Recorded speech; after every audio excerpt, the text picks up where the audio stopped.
on, everybody? This is your man, Big Stu, Scott Stewart, or Professor Stewart. It really depends on how you know me. And we are back for yet another edition of Dope People. Dope People podcast, highlighting dope people who do dope things, especially in education. And today we are not letting you down. We're not going to start letting you down now. We always are going to turn up the heat. Every episode we turn up the heat, and we are in the kitchen cooking today with the number one podcaster for educational organizational leadership, the raucous maker in the flesh, Daniel Bauer. Danny Bauer in the show. Welcome to Dope People.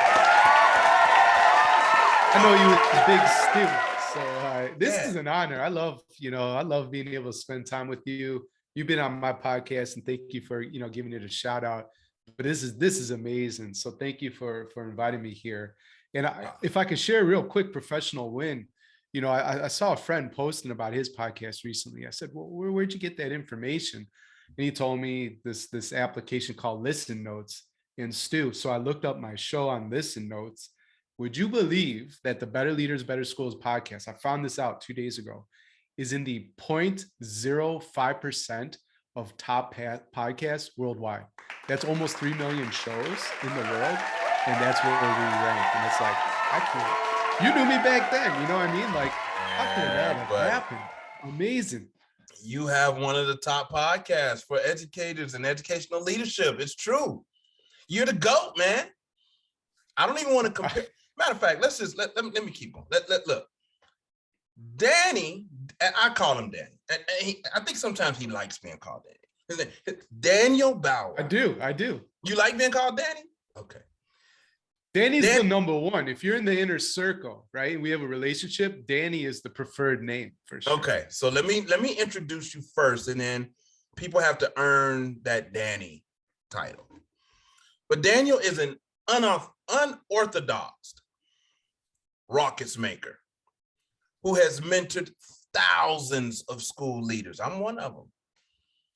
The Better Leaders, Better Schools podcast is the category king of educational leadership shows. And as he just said, in the top 0.5% of most downloaded podcasts compared to over 3 million global podcasts.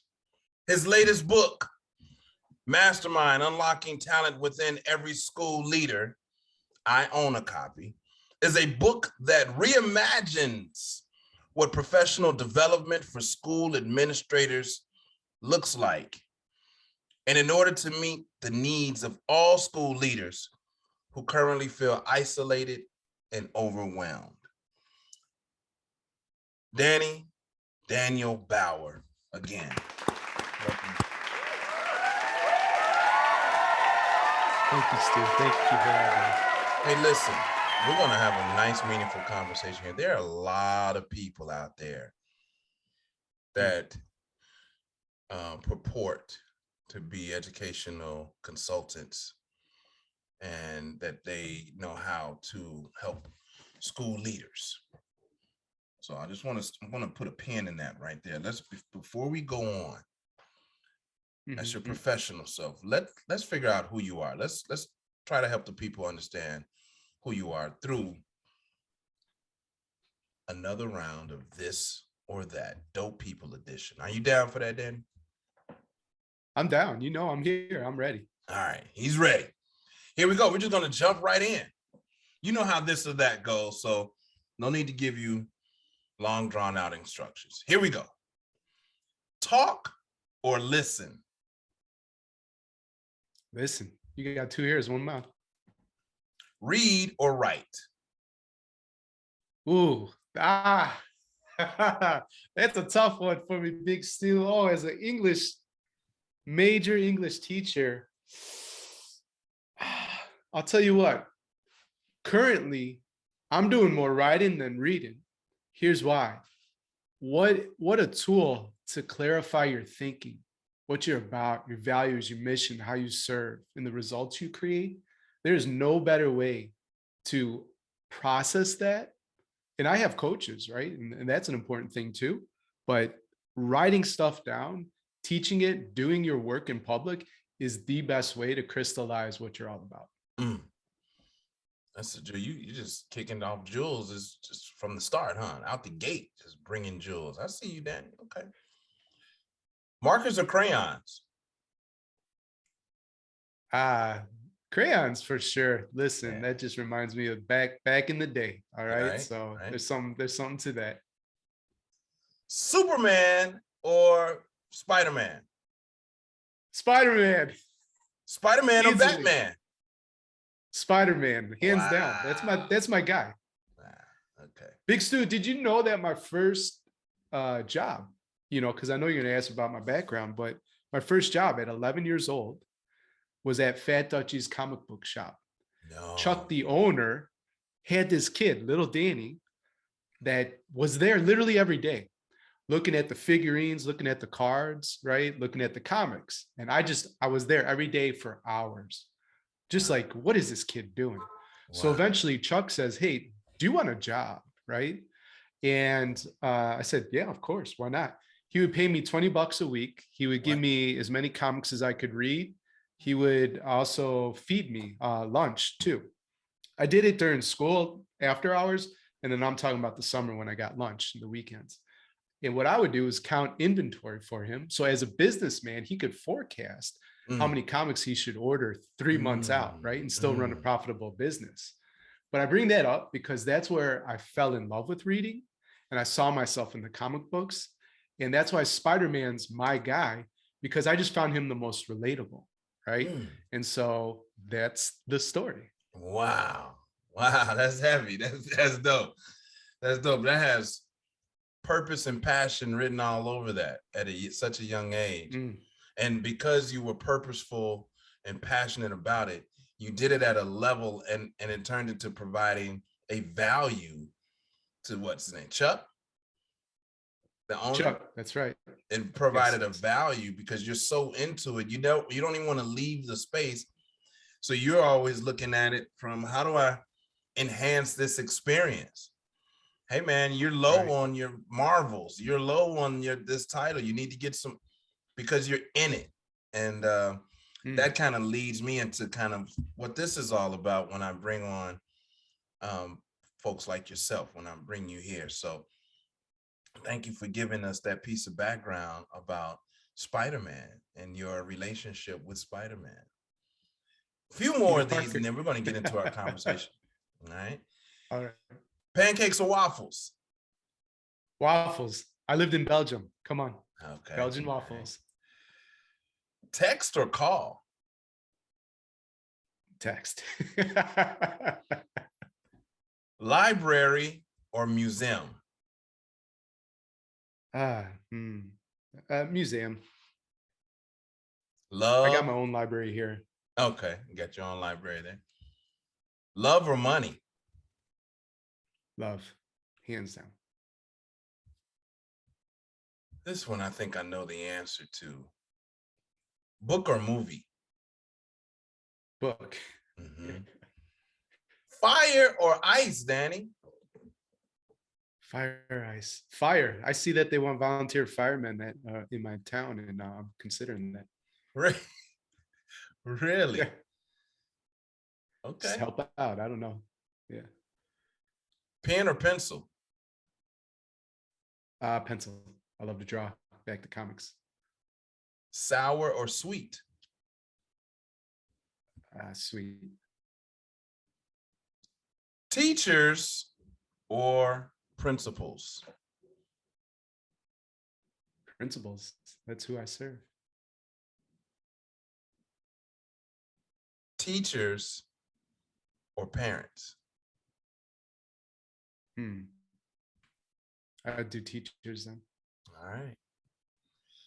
Congratulations, man. You finished it. You got made it. Like I made it. I threw some stories in there too. I threw some stories in there as well. Yeah. You know, if there's one that you want to tell us why, so which one was it? Like, hey, let me tell you why. I know you told us about Spider-Man, right? What's another one? Text or call? You kind of chuckled on that one. What's behind that? You said text. Yeah, just I mean, it's so easy, right? So You're in terms of like efficiency and being able to reach out to a bunch of people, and I also like too, I mean, if you're on the call, like you are invested, you are there.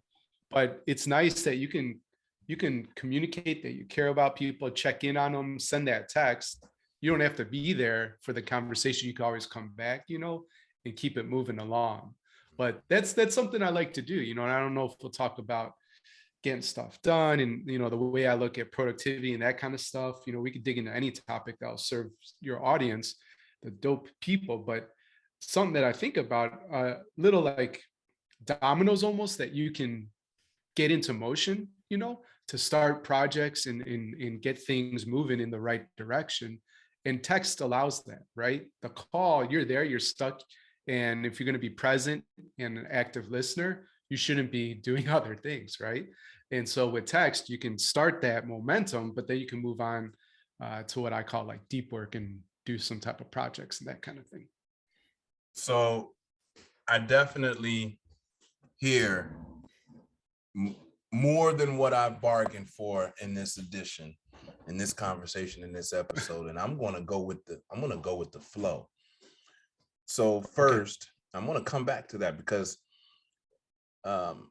initially, Danny, this conversation wasn't going to be about you giving, providing a mini workshop, which is, I'm going to take advantage of that, right? You're going to give some tips today. I have some questions. Okay.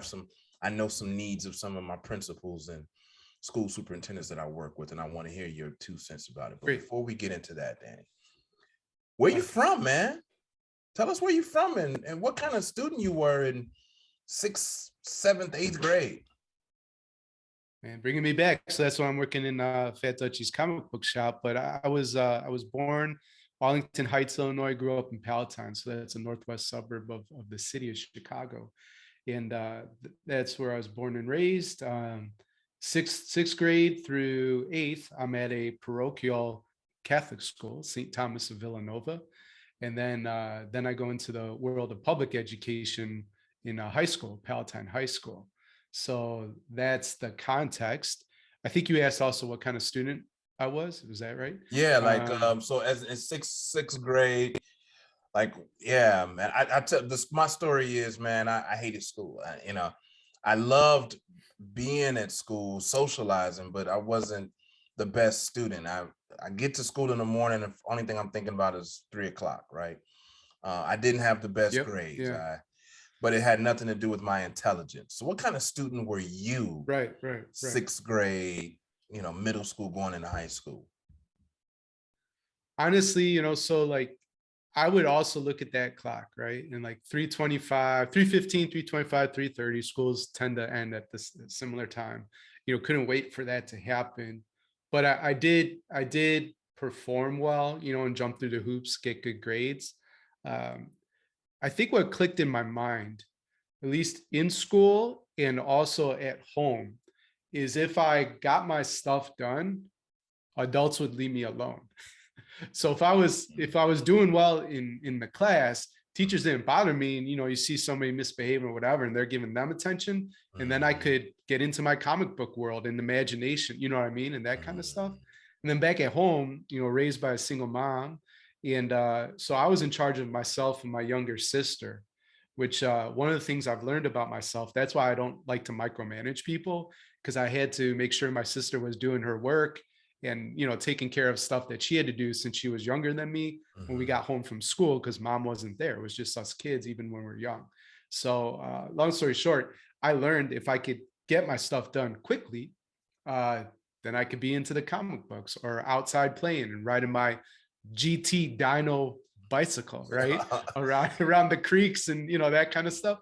And then also playing video games, because this is when Nintendo, Sega, first Sega came out, that kind of stuff. And so I'd get my stuff done so I could do what I wanted to do, which was play and be outside, pretend I was Jordan, which I am not.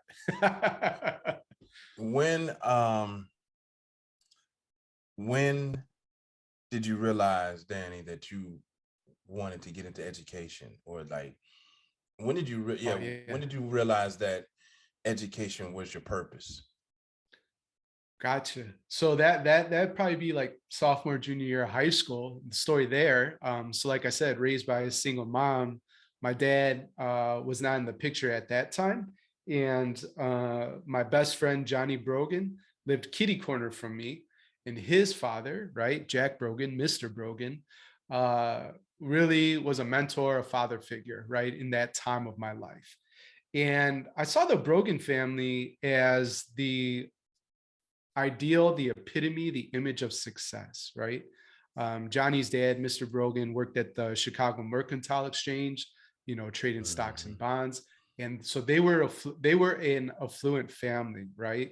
Doing quite well. They had multiple cars. Johnny had the new Jordans every time they came out. I never had Jordans growing up. And the first purchase I made with my money as a teacher, right? When I got that first check, I bought my first pair of Jordans. That's how meaningful it was, to me. They had a cell phone card before, cell phones were popular, this kind of stuff. But what Mr. Brogan said to me, I said, hey, I'll be going to college in a couple of years. You seem to be doing really great, with business and trading and this kind of stuff. What do you think I should explore? And he said something that, Puff and Biggie made very famous, right? More money, more problems. That's essentially what he told me. Danny, I got all this stuff, the second house in Galena. You've seen the cars. Johnny has the shoes. But the more we have, it's just the more I have to manage and things that stress me out. He said, if I could do it all over again, I would not work at the Chicago Merc. I would have done something that had purpose. I would have became a teacher. And in that moment, I just decided I'm pretty good at school. Like you, I really enjoyed the social part of it as well. And I thought, you know what? I'd probably be a pretty awesome teacher. I love helping people. And so that was it. I've never tried to be anything else. I did tell my mom that I'll never work in a cubicle. So I knew you couldn't contain me. I couldn't be put in a box. And so I started as a teacher. At the time, my definition of success wasn't expansive enough where, yes, you can be in business and serve, right? I do that now. But I'm so happy that my life played out the way it did. Because to be honest, like becoming a teacher and then an administrator, that actually set me up to be killer at business. And there's a lot of reasons for that. Oh, Danny, such a boss, bro. Oh, come on, man. Come on, man. That one, Danny, that's the one that goes viral, Danny. That's the one. Okay. Hey, man, that is so. Listen, listeners, all everybody listening, everybody within earshot. This is the number one reason I really wanted Danny on the show and introduce him to you all. From the first time I met this dude, and you don't even know this. Danny doesn't even know this. First time I met this dude is like, that's what I'm talking about right there. Like he got it. Like that's exactly what I'm talking about. I got it. I aspire. Top of Maslow's. I was like, Bean, you exude this peace, this purpose, this glow, bro. Like that many of us, the other 99.95, percent, aspire to. And it was it was so awesome too, because you like came and left and left so much legacy behind. It was like you came through and left just as fast as you came, as fast as you left.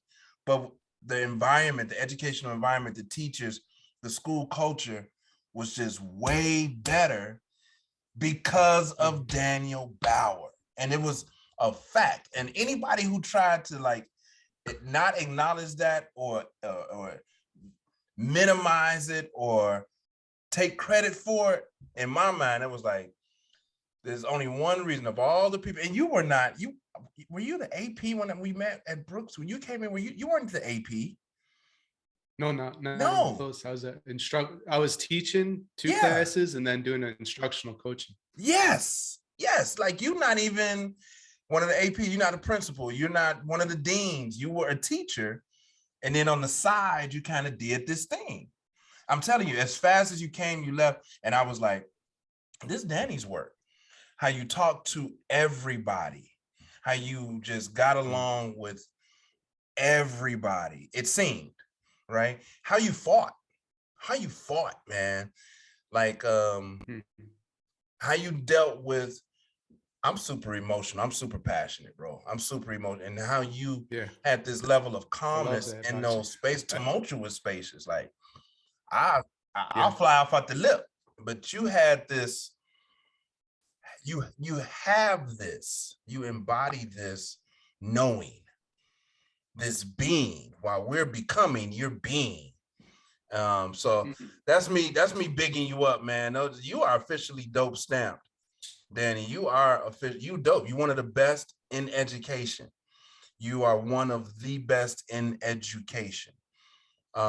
If not the best living today that I'm aware of in education. You're good for education. A lot of principals, superintendents. I had this conversation, shout out to OSG, Off School Grounds. We were having this conversation about managing people versus leading people. And there's a lot of principals who may have undiagnosed, and these are my words, ADHD, right? They just like do everything. Every time you see them, they just like don't have time for nothing. Everything is just a fire being put out. They're so busy and they stressed, and they need self-care. How do you help leaders not be a leader in panic? How do you help leaders? First of all, the first part of the question, do you see a difference between managing people and leading people? And how do you help? Those are two different skill sets. Yeah. Say that again. No, those are two different skills for sure. Okay, so managing and leading are two different skills. Yeah. How do you help this principal who can't seem to have things under control, who's always they're never in the building, they're putting things out? How do you help them? Man, well, that's how much time we got, right? Like that's a big question. Let me tell one story, because I think one reason leaders are always in the sort of the fire type of cycle, in the emergencies and that kind of stuff. There's a reason. Here's the story. So anyways, it's going to be you and me, right? In a fictional tale. I'll be the principal here. You're my new assistant principal, Stu. I just hired you. So we're having an onboarding meeting, right? Because I want to talk to you about the culture of the building, the values, what we're all about. And let's say, about 30 minutes go by, we're really, jamming and having a great time. And you're excited to be a part of this new school and to be shoulder to shoulder with me leading from the front lines. About 30 minutes in, there's a knock at the door, right? And door opens, and there's we'll call her Becky. Becky comes in, and she goes, Becky with the good she's hair. A counselor. No, it is. She is. She's here. She's got great hair. And and anyways, she's like, hey, the schedules aren't done. School year starts in 2 weeks. School year's ruined before we even have started, right? And she's just telling us about how bad the school year is going to be, negative perspective, how bad her life is as a result, how bad leaders we are because of this. And I say, Becky with the great hair, not even good, it's great. Don't forget rule number 6. And Becky, who was like just all over the place, right? And emotional and upset, takes a deep breath, has her woosah moment. She's at peace and calm. And she leaves our office a changed human being, right? So then Stu, you and I, we keep going. We're jamming. We're talking about values, strategy, like how we're building this dream school. And another 30 minutes go by, and another knock at the door, okay? And this time it's Jay. And so Jay's there, who's actually the custodian. And he said, yo, the pipes have burst in the basement. Water's already, starting to come in. In about 10 minutes, the whole school is going to be submerged. We're going down like Atlantis, right? Like we're going to be drowning if we don't do something soon.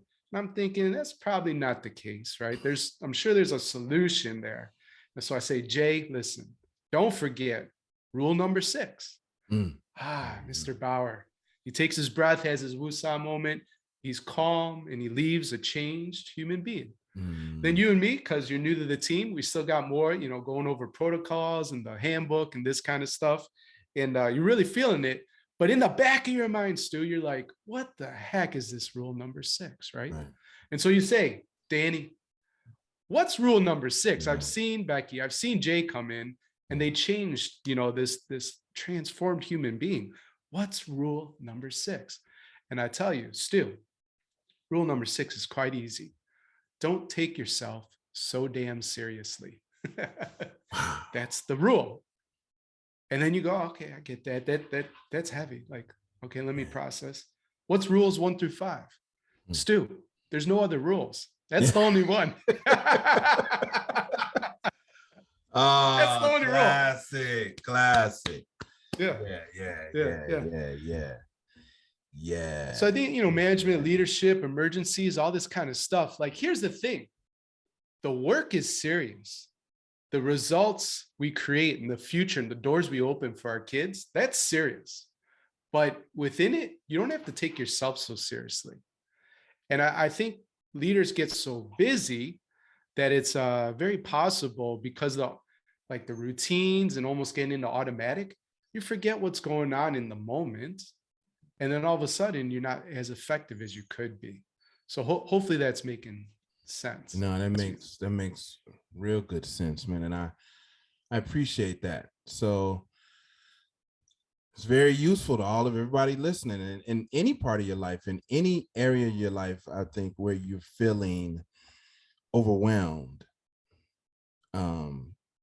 Just rule number 6 can apply, which leads into some other ways of approaching challenges, right? Speaking of challenges, what for you, Danny, is challenging about education today? Particularly, primary, secondary education. A lot of ways we can go with this, but probably, the political nature that education is it's always going to be somewhat political, right? But it's just getting kind of crazy, and educators are getting dumped on, and really, it's really tough for them, right? So I worry about their well-being, their mental health. It's already a hard job, I can't imagine a more difficult job, to be quite honest. And now I'm running a business that's doing quite well, and teaching was still the hardest job. Being a principal was easier than being a teacher. And you just have all these forces, and it seems like people can't be pleased. And that really breaks my heart. So that's a big challenge that I see right now. Let's talk about the business for a minute. Better leaders, better schools.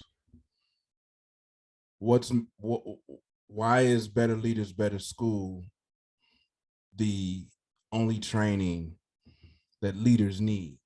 Why should everybody adopt the better leaders, better school philosophy? Well, in the name is sort of a promise, right?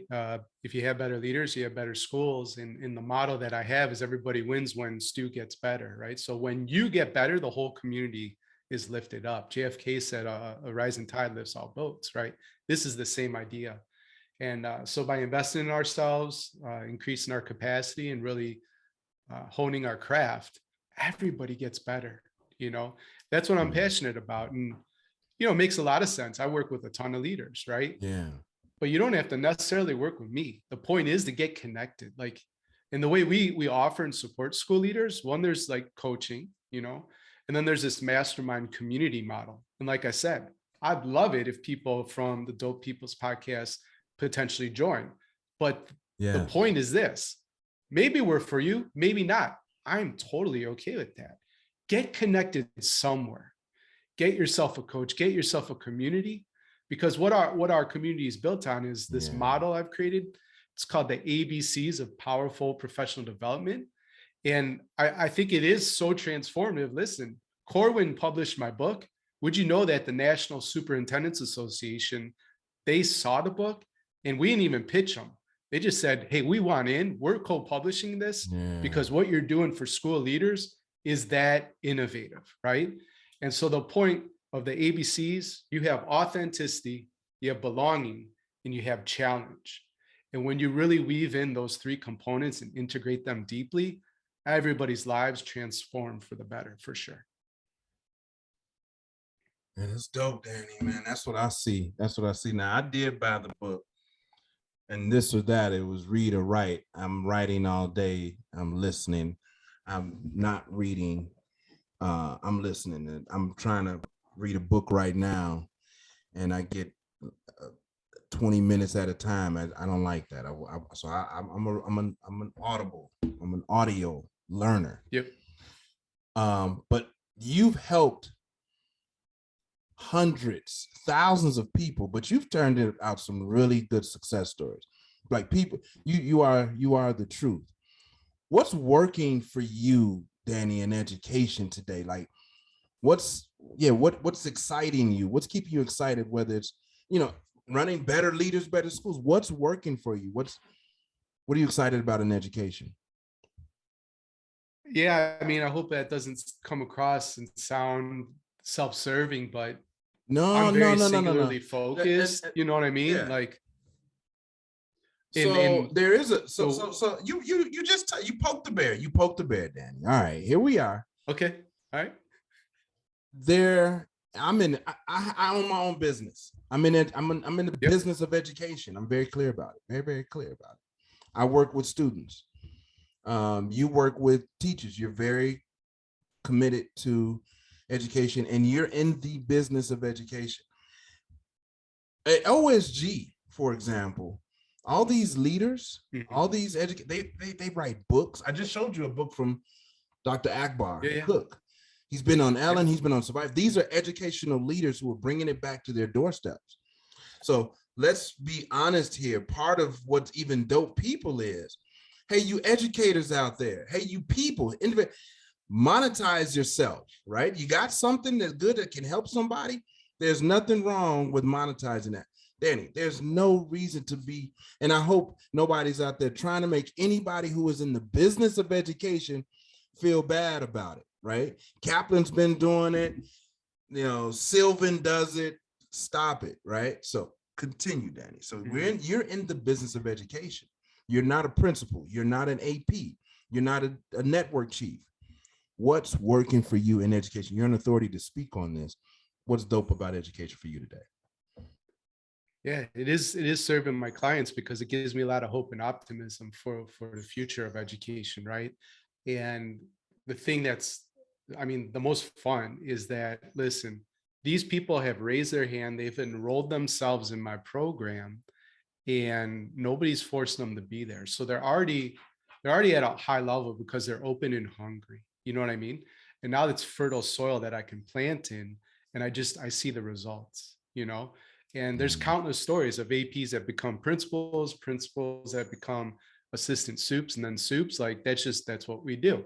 And the thing, like, I'm not surprised anymore when that happens, right? Principal of the year, principal of the state, that type of stuff. But I still get so excited. Like, when that happens, I throw a party for myself. Literally, I'll put on some great music. I'll start dancing around, and my partner knows what's going on. I had that same excitement when somebody says yes to join our community for the first time, because I know they don't know what they've said yes to. I know, and I know what they're going to transform into. And so that's really, really cool for me. It was just like, listen, I'm still teaching. My students are just bigger and hairier. That's all, right? They're a little bit older. They got a few more wrinkles and that kind of thing. But I'm still just teaching students. And my students are just as successful as they were when they were sixth grade students or when we were together at the high school level. That's my thing. Hey, I want to touch base though. You know how I said how like teaching and being in education made me a successful businessman? I want to unpack that point because it's really important. And it's this. Well, first of all, it's really funny when folks talk about how broken education is and they've never stepped inside it, right? Like, I could talk about both because I live in both worlds, right? Now, number two, here's why education prepares you well for business if you're an effective educator.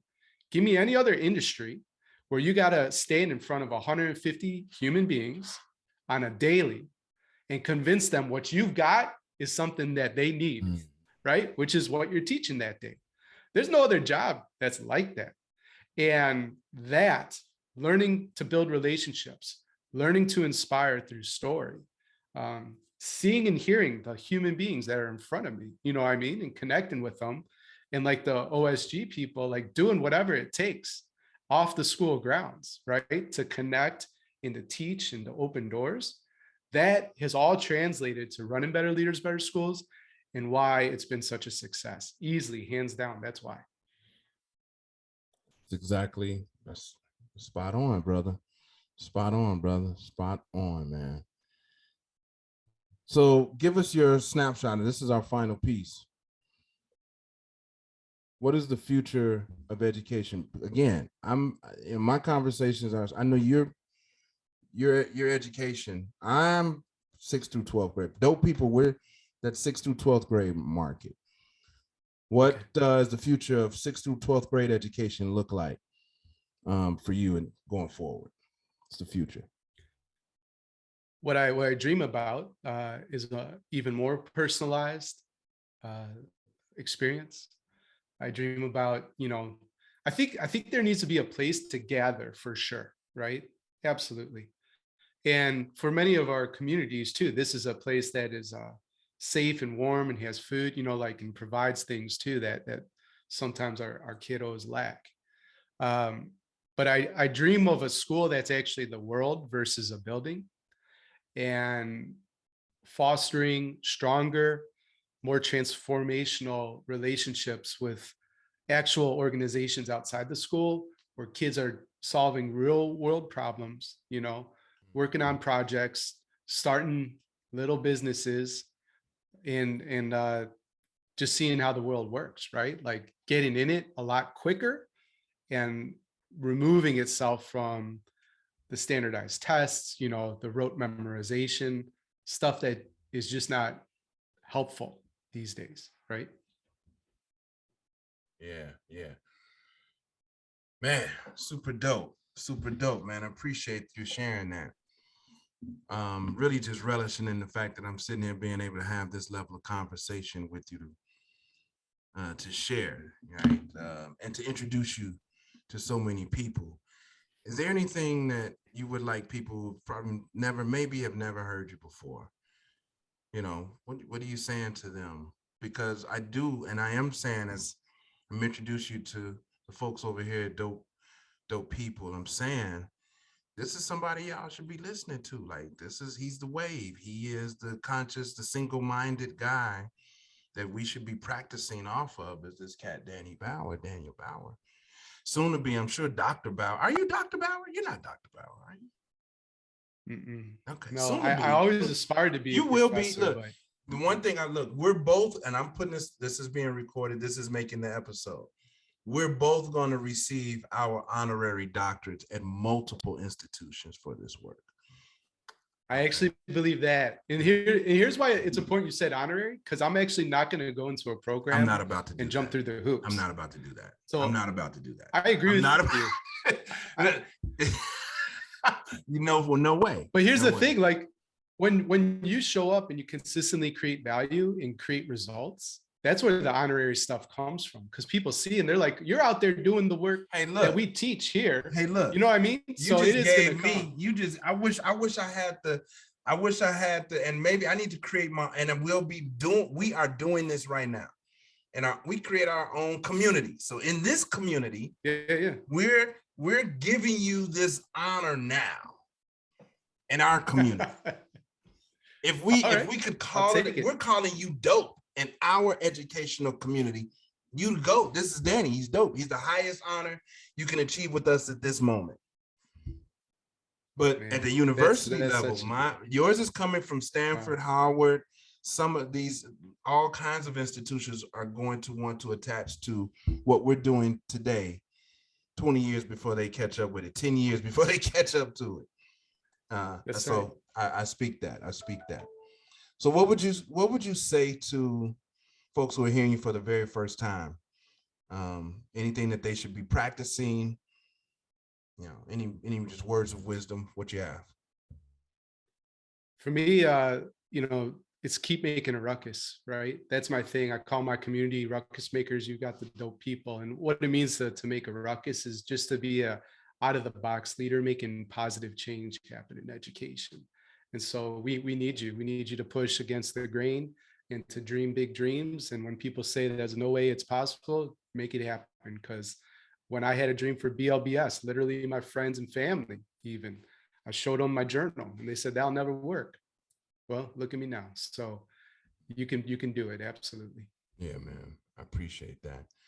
Hey, listen, it's been an amazing conversation. One of those moments where I wish the format was like hours or 2 hours and I just had and could just really just tease these out. And we got to bring you back. This is Anytime. new. We'll have you back in the very near future. Again, Dan Bauer, thank you, man.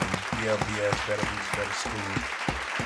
Truth in education and that transforming education leadership, looking to make your school culture thrive. Thank you, Danny, for doing what you do. Keep coming with the podcast, Better Leaders, Better. All the links will be put in the show notes. Go buy his book. Give the title of the book again, please. Yeah, that'd be really meaningful if the dope people pick up Mastermind, Unlocking Talent Within Every School Leader. I think, I've been told it's conversational, well-researched, Okay. and even funny. So you'll enjoy it. And if it's not that, hopefully it puts you to sleep, right? So it's a win-win either way. Awesome, man. That's what's up. You already know what it is. Thank you. Until next time, right here on Dope People. Peace.